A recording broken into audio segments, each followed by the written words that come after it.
Hello, everyone. We're recording live from the English Valley's History Center this morning. My name is Jackie Geringer McDermott. This diary was written by Lib Wade. She was my dad's great aunt, and her full name was Mary Elizabeth Claypool Wade. Lib was one of the oldest members in her family, the Claypool family, and she lived real close to downtown North English. Lib was 79 years old in January 1954. She lived in a house on East Oak Street in North English, Iowa, with her son, Russell Wade. Here is a picture of Lib with her oldest great-granddaughter, Suzanne Kurtz.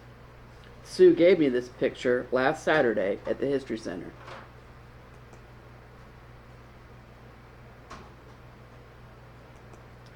January 28th, 1954.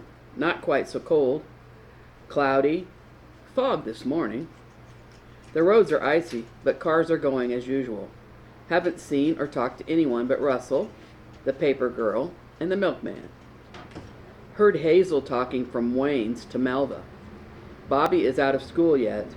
Is taking medicine but feels about as well as ever. Has had a bad ear. Russell is Lib's youngest son, and she lives in his house with him. He is shown here between his brothers, Wayne or Perky Wade, and Warren or Mike Wade. Lib is listening in on a party line telephone call between her married granddaughter, Hazel Cobb, and Hazel's sister-in-law, Melva, who is married to Harold Wade.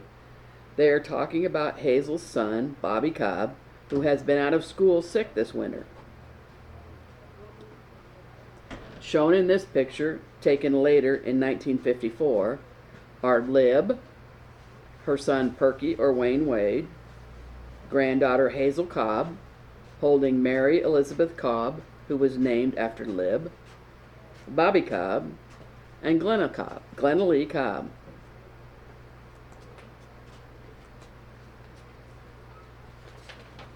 Saw in the Williamsburg paper that Mr. and Mrs. John H. Jones are to celebrate their golden wedding February 3rd. She was Carrie Walters, and we roomed together here in town and went to school. I believe 1894, the year the schoolhouse was built. I haven't seen her for years.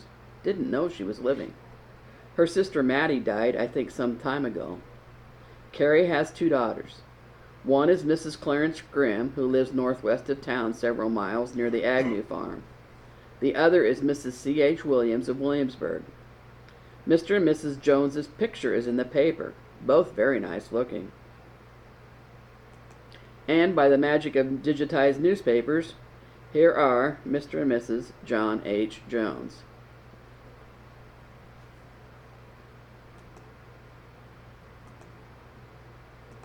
And from the North English 150 yearbook, here is the 1894 schoolhouse where Lib attended in 1894.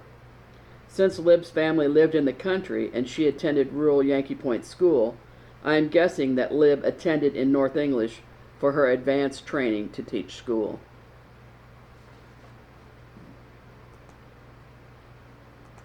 Russell was uptown a while in the evening. Les Oliver was up there.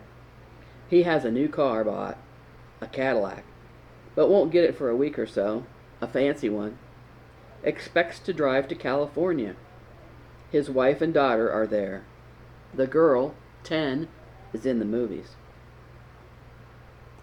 Les Oliver was a farmer who lived straight north of North English on the highway, but in the Williamsburg School District. His son, Dennis Oliver, lives on that farm now.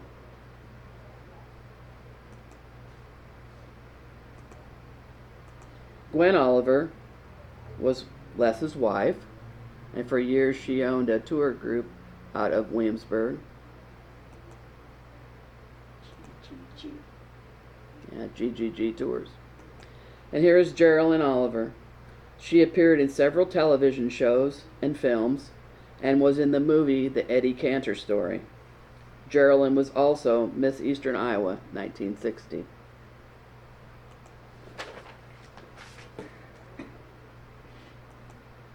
Friday, January 29th, 1954. A much nicer day, warmer. The snow will be melting today. Ethel is ironing for Frida. She has the boys there, too. Jenny went to Cedar Rapids. Ethel McCarter is a 35-year-old neighbor. Her husband, Max McCarter, is a truck driver for Lib's oldest son, Wayne or Perky Wade. Ethel finds work to do in the neighborhood. Frida, shown here, is Frida Wade. She is married to Lib's grandson, Walter or Bud Wade. Walter or Bud Wade and Frida have young boys named Jim and John, ages 5 and 4, and a girl named Claudia who is in school. They live 2 houses south of Lib.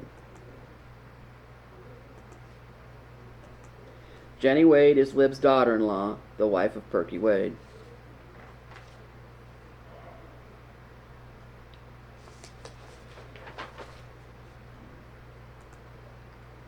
Someone has been hauling furniture past here this morning in a pickup.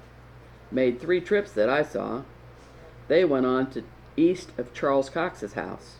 I wonder who.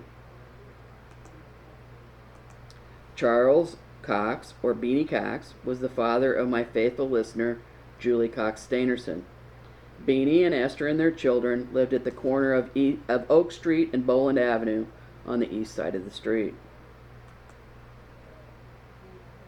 I spent the day alone, or nearly all of it. No one in and no telephone calls. I have a pretty good book to read. The wind is blowing tonight. Saturday, January 30th, 1954. I was late again this morning. I'm getting around. Been busy, though, since I got started. Ground some cranberries. I froze them first. An orange and an apple. Put them in strawberry jello. Added a few pecans to 1 bowlful. Susie came but was too late to help, so I didn't have her stay. Lib might be talking about Sue Van Dyke, who would have been 11 years old, and a neighbor girl who might have helped work some for Lib. We'll see if she mentions Susie again. I talked to Jenny. She still has sinus trouble, but the doctor in Cedar Rapids didn't find anything wrong with her breasts. She has to go back in 4 months for another checkup. I had dinner ready at noon. No letter from Anna. May come this evening. Anna Cray is Lib's daughter who lives in Texas, and they write often. Mail service was a little better in 1954 than today. They got mail twice a day then.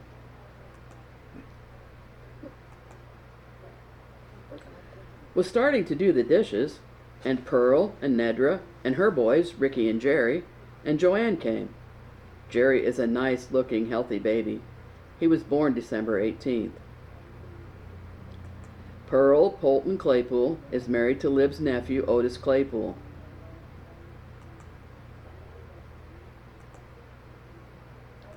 Her 25-year-old daughter, Nedra Don't, and her 2 young sons, Ricky Don't and Jerry Don't, are with her. Nedra and her husband, Marv Don't, and 2 boys are shown in their Williamsburg Centennial clothes.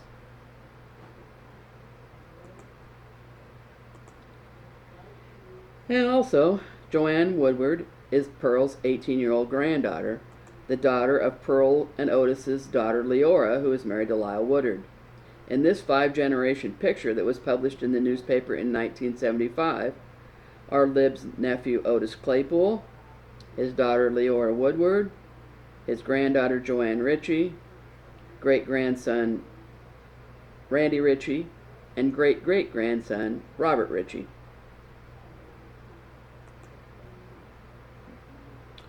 Donald Woodward was along. Joanne took him out to Simmons's, but they were not at home. He was disappointed and wouldn't get out of the car here. Joanne is a nice-looking girl. She and Nedra look like they are sisters, both tall and nice-looking. They went uptown a while, and Pearl and I visited, and she took care of the baby. There's a picture of Joanne.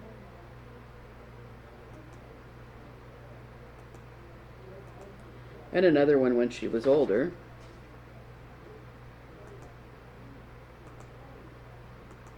And there is Donnie Woodard. Donald Woodward was Joanne's brother, and he would have been 12 years old in 1954. Lib might be talking about Albert and Edith Simmons's farm north of North English, where there would have been horses to see. In later years, Donald married Betty Jane Marine, and was the father of Mary Beth Knipfer and her sister Jane Ann.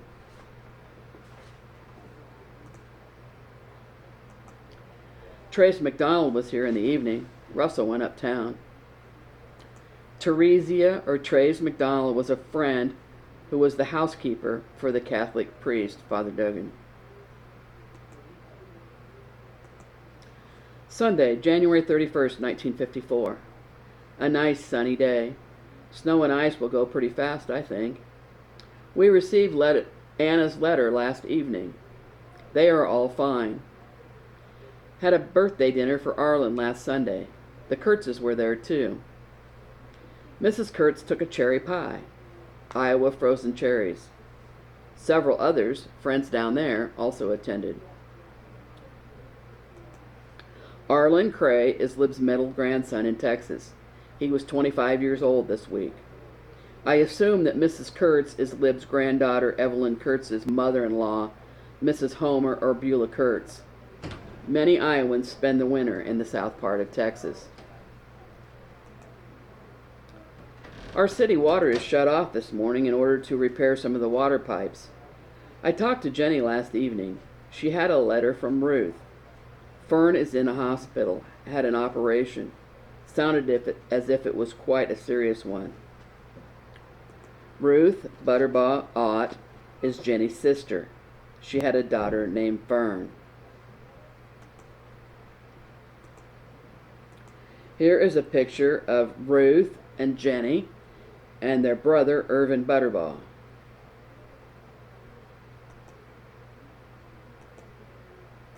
And here is a picture of Ruth Ott in later years.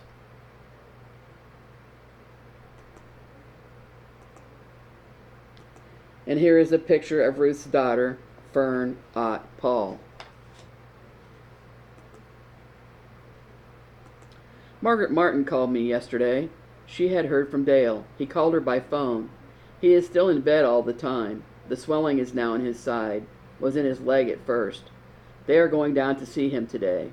Doctors say he has Malta fever. The fire whistle sounded about 6 last evening. It was the Dixon house at Hankletown. 2 men live there. Ernie and Frank, I believe, are their names.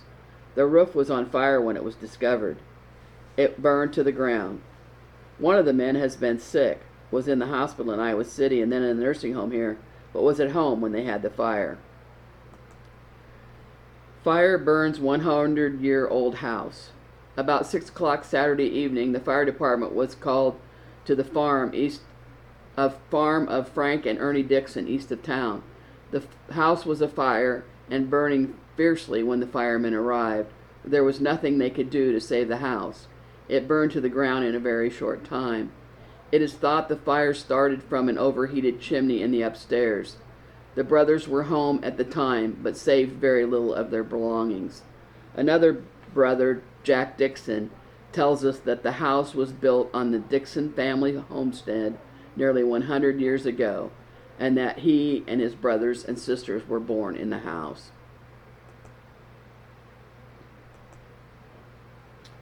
Wayne's and all the family are at Hazel's today, having turkey dinner.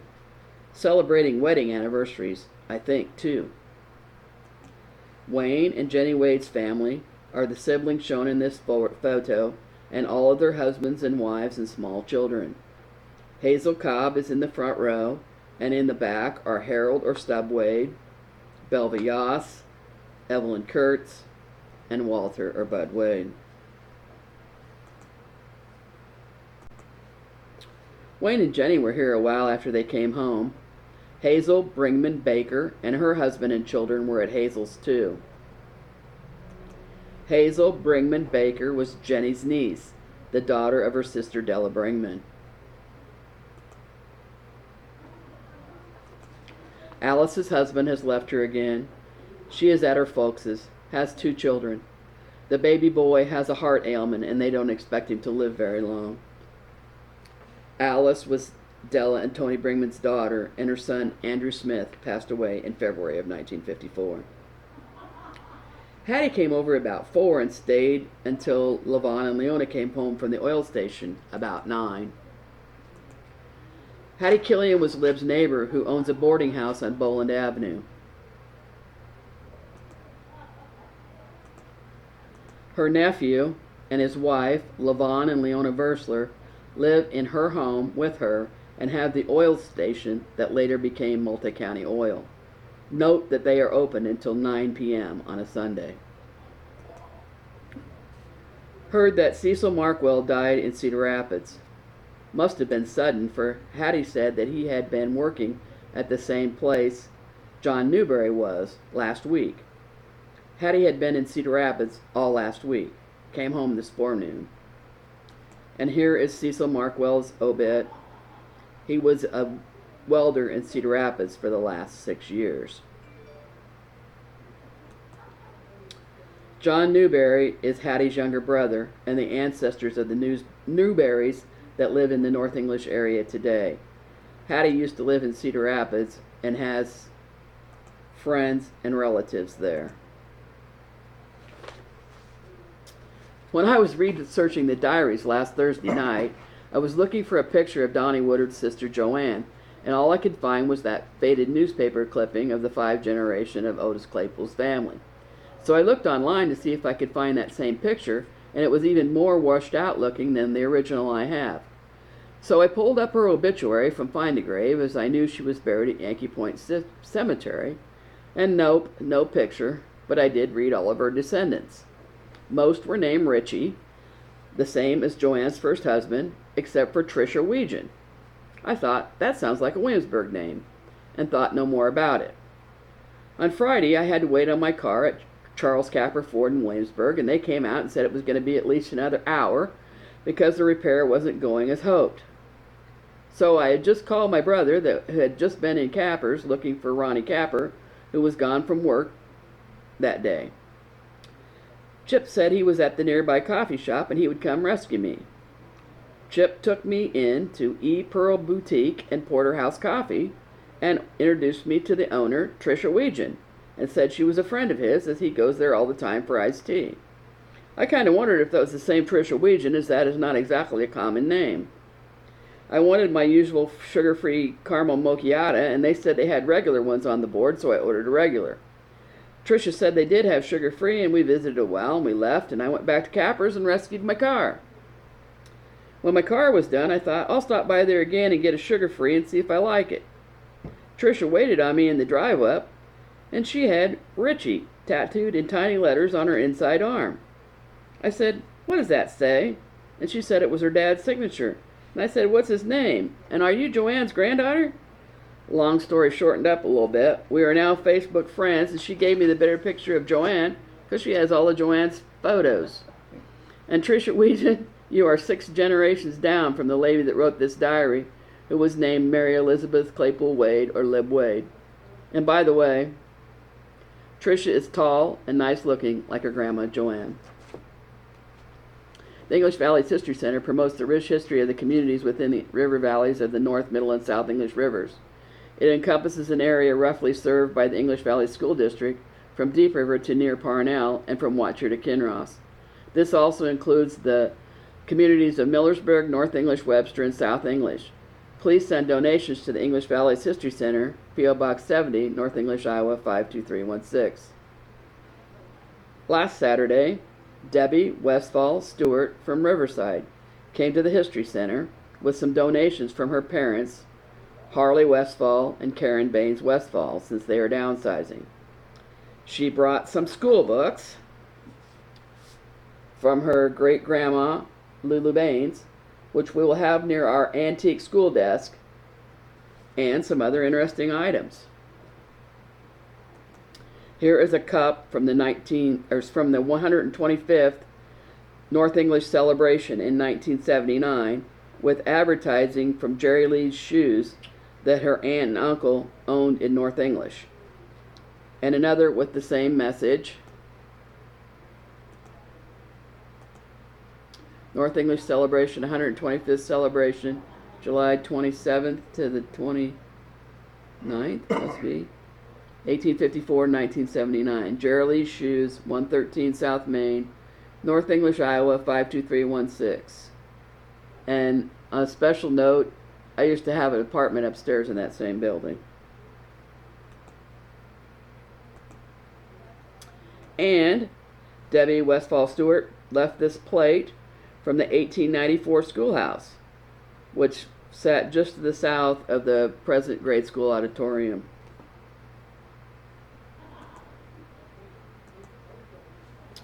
Carter, Iowa and Yankee Point, Part 4, the Jacob Carter family. You might remember that my dad's great-great-grandmother, Anna Bramer Carter,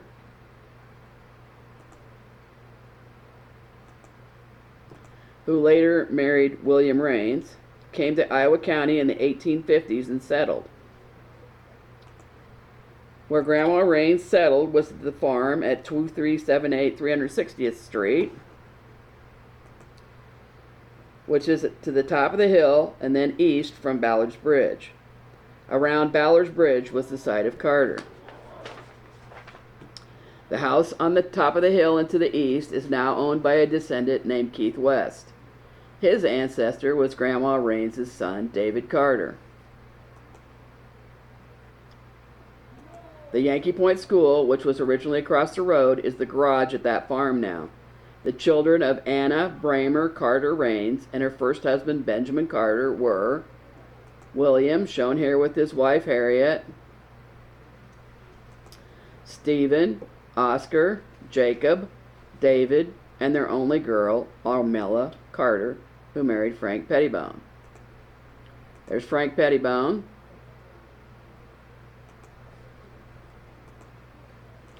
And there's Armella.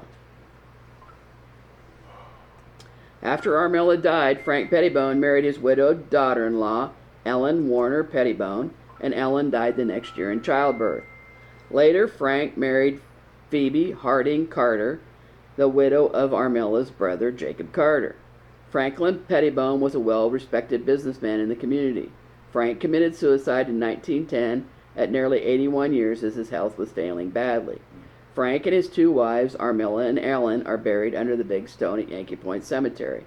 Byron and Benjamin are buried nearby. And third wife, Phoebe Carter, is buried by her husband, Jacob Carter.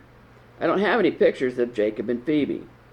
Jacob was only 37 years old when he passed away in 1881. He had been a farmer all of his life. First with his mother and her second husband, Pastor William Raines, in Fillmore Township, and then in Liberty Township, Keokuk County, where he and Phoebe lived with his father-in-law, Stephen Harding, who was a blacksmith. Later, the family was again found in Iowa County. This time, Stephen Harding was still with the family, but getting elderly. Jacob and Phoebe had two boys, Francis Marion Carter and Warren Ulysses Carter. Francis Marion Carter was known as Marion Carter and was married to Hannah Charlotte DeVoe, or Lottie DeVoe, and they lived on a farm between North English and Parnell until 1923, where their children attended Yankee Point School. Then they moved to Ottumwa. In their last year of his life, they moved to Lone Tree, where Lottie was originally from. They had three children, Victor, Mabel, and Ethel. Victor Hugo Carter married Mabel Irwin, who was a school teacher. Mabel died at the age of 43 after an abscess in her heart. Victor married Arletta Hartzell the next year. Victor Hugo Carter was in World War I, was an engineer on the railroad, and lived at Ottumwa. He and Mabel had two daughters, Marion and Shirley. Victor died in 1938 at Tucumcari, New Mexico, and is buried there. His daughter Shirley was interestingly married to a name named Charles Cecil H. Carter, and they had a son named Charles Victor Carter, shown here in this picture.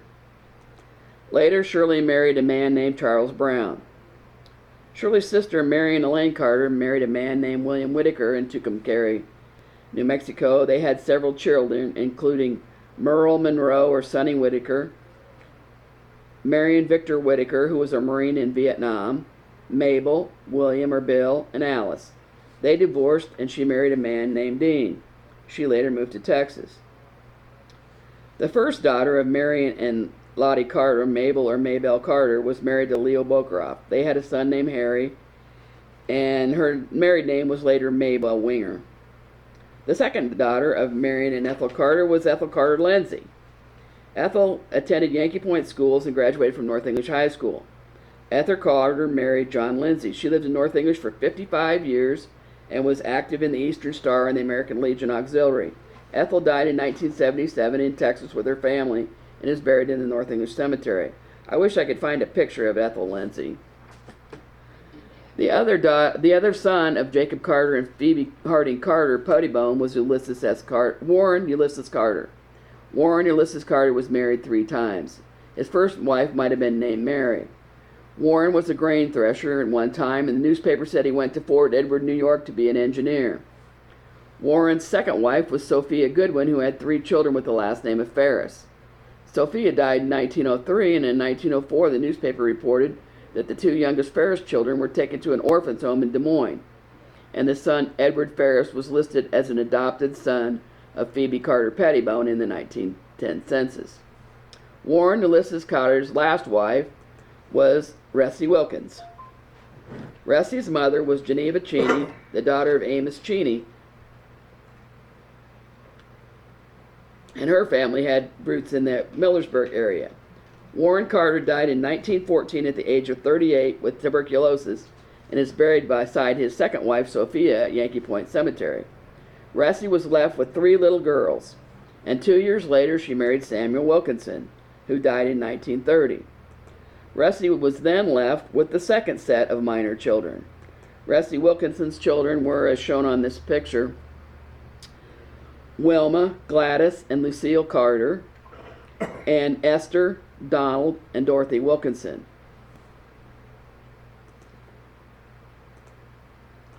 Ressie was one of Lib's friends and is mentioned in the diaries.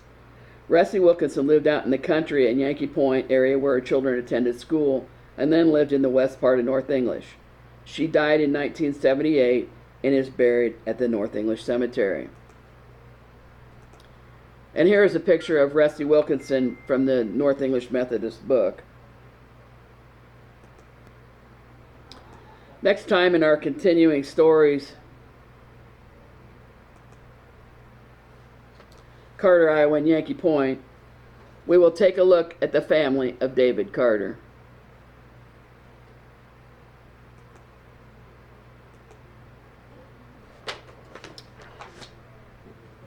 I got an email this week from Jerry Westfall. Thank you to the History Center Board, the volunteers, and you, Jackie. The alumni reunion on July 25th was wonderful. I was able to visit with so many that I haven't seen in a long, long time, and the displays are perfectly arranged. You all must work year-round, and I am looking forward to next year already. The volunteers do work very hard. I try to do my bit with this program and manning the front desk on reunion day. Mark Claypool said, Jackie, each week you continue to show your professionalism with the passion you bring North English to the years gone by. Last week, the reunions and seeing so many wonderful people are truly special and always have a warm place in Mike and my heart to see each year. Sharon Hagan from Williamsburg said, always interesting, Jackie. The next alumni luncheon will be at the Main Street Pub and Grub on August 31st. Please contact Alice Stramer or Linda Carter for seating. The next program at the History Center will be 2 p.m. on Sunday, August 30th, and will be Sandra Kessler host with What Happened to the Iowa. Please join us for the program and treats. A free will donation is taken. My friend Mary and I went to the Viet Nam Veterans Memorial Replica at Brooklyn last Saturday. We looked for the names of 3 area soldiers. I did not know any of them personally, but I have known their families and or learned their stories in the years since the conflict ended.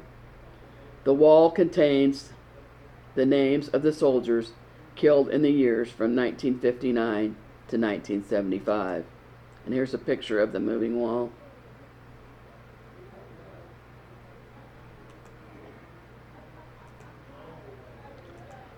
And here's the intersection of 1975 and 1959. Then the panels go out from there.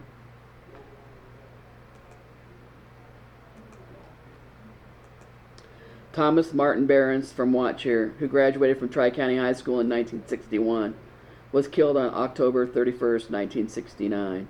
I went to church in Watcher with his parents, Kenny and Eleanor Behrens.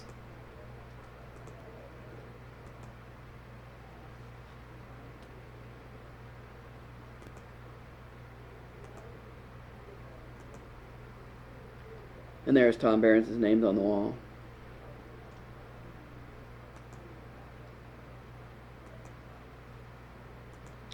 Harold Berkey attended English Valley Schools and graduated from Washington High School.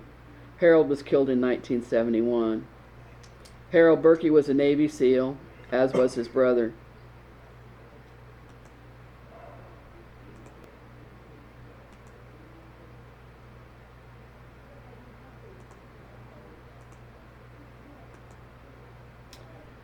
Harold was a cousin to the Hoyleman families from North English and a childhood friend of our friend from the History Center, John Hall.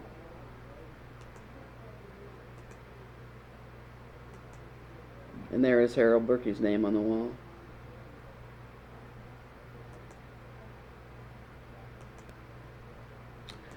Robert Jan Cobb was a member of the English Valley's high school class of 1966. Robert Cobb was the great-grandson of Lib Wade and a young child in the diaries I read each week. Bob was killed in Vietnam on September 4th, 1968.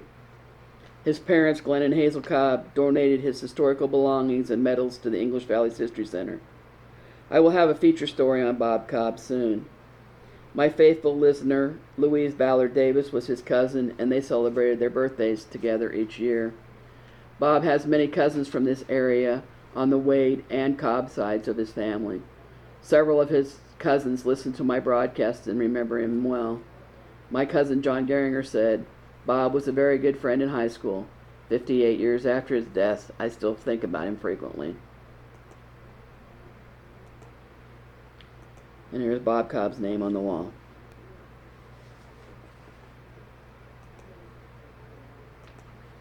Our guide that day was a friend of Dave Jackson's, a Viet Nam vet named Larry Ritland. He helped us quickly find the three names we were looking for on the wall, and then he told us the story of the last two soldiers who were killed on Vietnamese soil, and their names are right here beside his finger. One of them was from Iowa. Lance Corporal Darwin L. Judge from Marshalltown, Iowa, was killed during the fall of Saigon on April 29, 1975.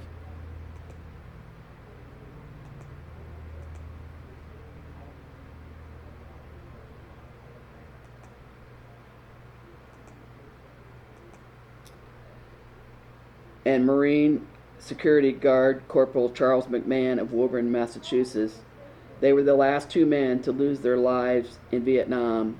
They were in bed asleep during an attack by the North Vietnamese on Ton Son Hut Air Base.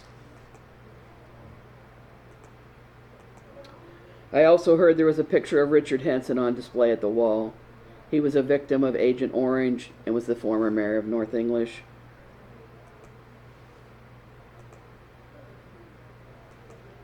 And here is the display of the local pictures at the wall of soldiers who were killed in the war in Vietnam.